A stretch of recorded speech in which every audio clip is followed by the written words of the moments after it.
For those of you watching right now, I just want you to Imagine having skin so thin that you actually go out of your way to try to take legal action against a 13-year-old kid. You might now be thinking to yourself, wow, that's really fucking petty. And you're right, that really is petty, but unfortunately we live in a world where everyone gets offended by everything, even when it comes from a 13-year-old kid. But honestly, I'm a little grateful that some people have thinner skin, because as a YouTube content creator, I benefit from stupid people like this. Plus, I just find it downright hilarious. So this wonderful video came from BitchFeed, which is essentially Tumblr, just with a few extra chromosomes.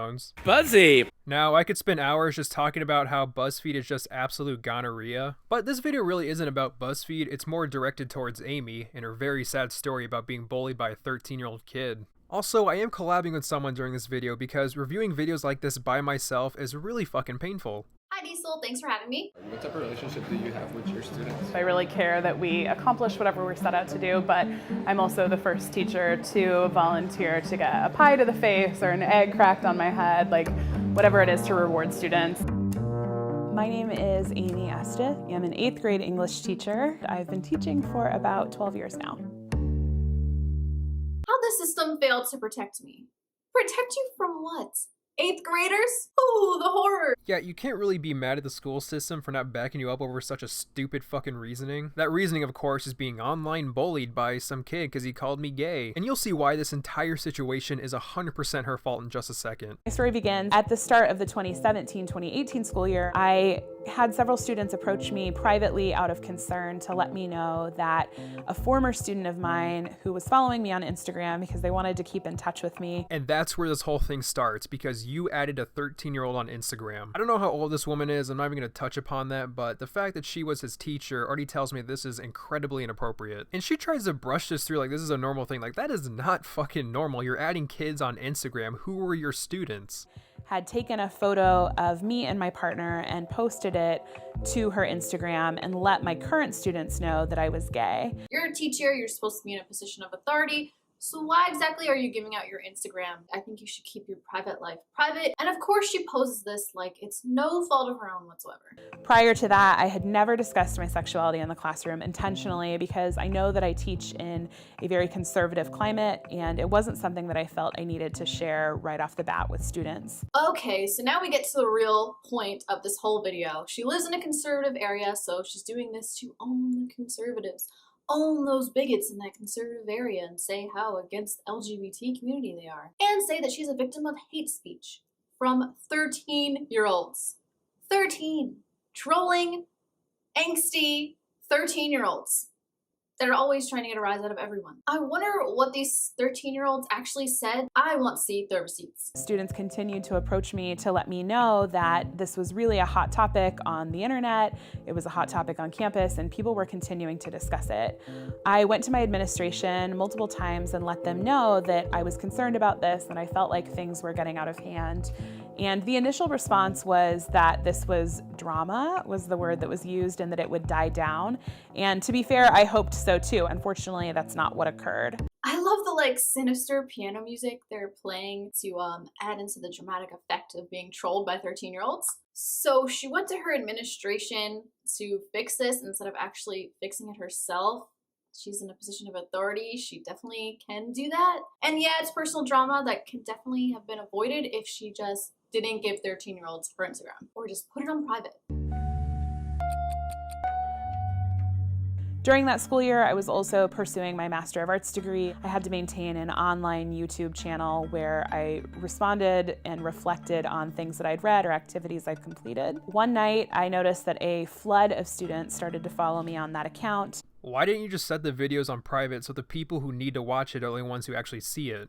Fucking dumbass. I know I'm being pretty harsh, but she's just pissing me off with this whole victim mentality she's displaying. Amy has made many mistakes so far, yet she's like, oh, I did nothing wrong. It's all these evil 8th graders, these 12-year-olds, they're harassing and bullying me. If you're a grown adult and you're getting bullied by 8th graders, I'm sorry, that's just fucking sad. And of course I'm talking about verbal harassment. If you take that seriously from an 8th grader, then that's your own fault. And then I received a comment that said, don't be stupid, be a smarty, you can join the Nazi party.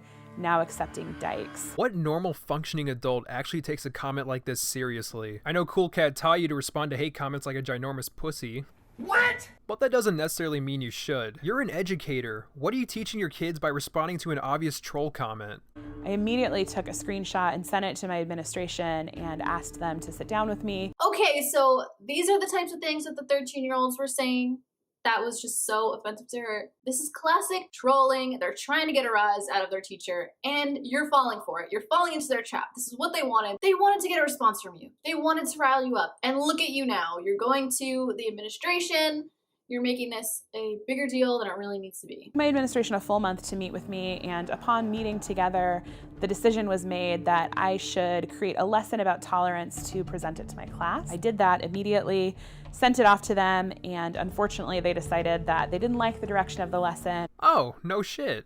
You mean to tell me a lesson plan about tolerance wasn't taken seriously by a bunch of 8th graders? And I was told that it would occur later on once someone else had a chance to review it. I had started to experience some severe depression and even more severe anxiety about being in class because I felt like I didn't know what was being said about me or what was being done. Well, I'm sorry you have depression and anxiety, but this is kind of your fault. You decided to blow this out of proportion. You shouldn't have added that 8th grader on Instagram. You should have just let this go, but you decided to just do fucking damage control. I don't know what this is. Like, she's getting this mad over an 8th grader. And yeah, 8th graders are rude. They have no sympathy. Those are 8th graders. They will try to make fun of anything. They have the darkest of fucking humor. You know what? Let me give you guys a short story as an example. So I once had a teacher at my school named Mrs. Doty. One of my friends from middle school had access to Mrs. Doty's Facebook page, and he saw a picture of her holding a dildo. The next day, he went straight to the principal's office, and she got fired. After the whole school found out about it, we all started calling her Mrs. Doty. That shit's funny. It's like, you just ignore that type of humor from who it's coming from. They're middle schoolers. And listen, you don't have to find the joke funny, but just move on. And I also felt like I wasn't being supported or kept safe the way that I believe I deserved to.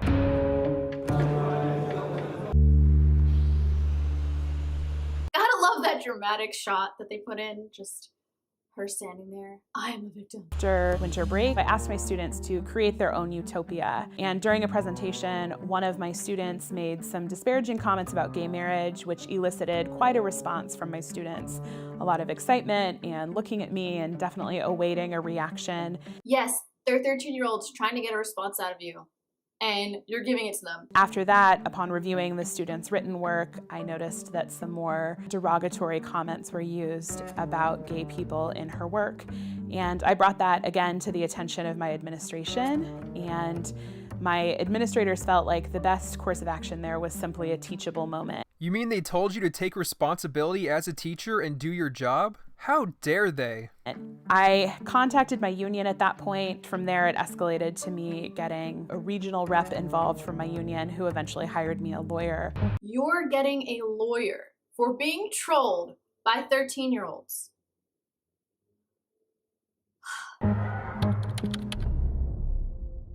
Look at this shot. It's like she's proud that she's getting legal action against a 13-year-old. Of course BuzzFeed supports this bullshit. Oh, and boo-hoo, her damage control caused her to leave the classroom. I'm sorry, I cannot take her seriously or feel bad for her. She was 100% at fault. Again, if this was a coworker or another teacher saying these things online, then yeah, her actions would be understandable. But this is just fucking stupid. Like, it's a 13-year-old kid cyberbullying someone online. That happens all the time. You just ignore it. And again, if your ass didn't add him on Instagram in the first place, none of this would have happened. Okay, I get it. If it's really bothering her that much, she should just transfer to another school and leave it behind her. But no, she escalated this so much to the point she's getting lawyers, and now she's making a BuzzFeed video. She's making this video so everyone can feel sorry for her, and she can claim there's a rise of anti-LGBT sentiments in America, in Trump's America. I haven't been in the classroom since January, and I would say that there are two things that I miss the most. First and foremost, I really miss my colleagues. I'm lucky to work with some incredible educators. In terms of students, I'm very sad that I didn't get to read Fahrenheit 451 with them or be there for their 8th grade graduation. It was really challenging for me to miss out on both of those things. But you look super satisfied with yourself throughout this whole entire video. I don't feel frustration or anger towards students. I think that as teenagers, we're always, they're growing and they're changing and they're formulating their own opinions. The onus really lies on the adults in the system to do better, and that's what I feel most disappointed in. I don't even feel anger towards the adults in the situation. I think that, my ultimate hope is that everyone learns and grows so that we understand that What is this shot? Back the fuck up. Next time a situation like this occurs, we create a culture where it just isn't accepted and doesn't happen again. Newsflash, lady, trolling for a reaction, especially from 13-year-old kids, is always going to be a thing. It's not going to stop. 13-year-old kids are always going to be 13-year-olds. That's what they do. Maybe don't give out your Instagram to your 13-year-old students next time, and maybe you can prevent this from happening. Just thought. Thanks again, Brittany. Now, I just want to touch upon the fact that ever since she uploaded this video on BuzzFeed, she's been getting non-stop roast comments. And guess what? I don't really blame them. So let me just clarify. You thought it would be a good idea to talk about the online bullying problem on a YouTube channel where people are already making fun of this certain channel and believe you're going to get nothing but sympathy. Do you now see why I have a problem feeling bad for her?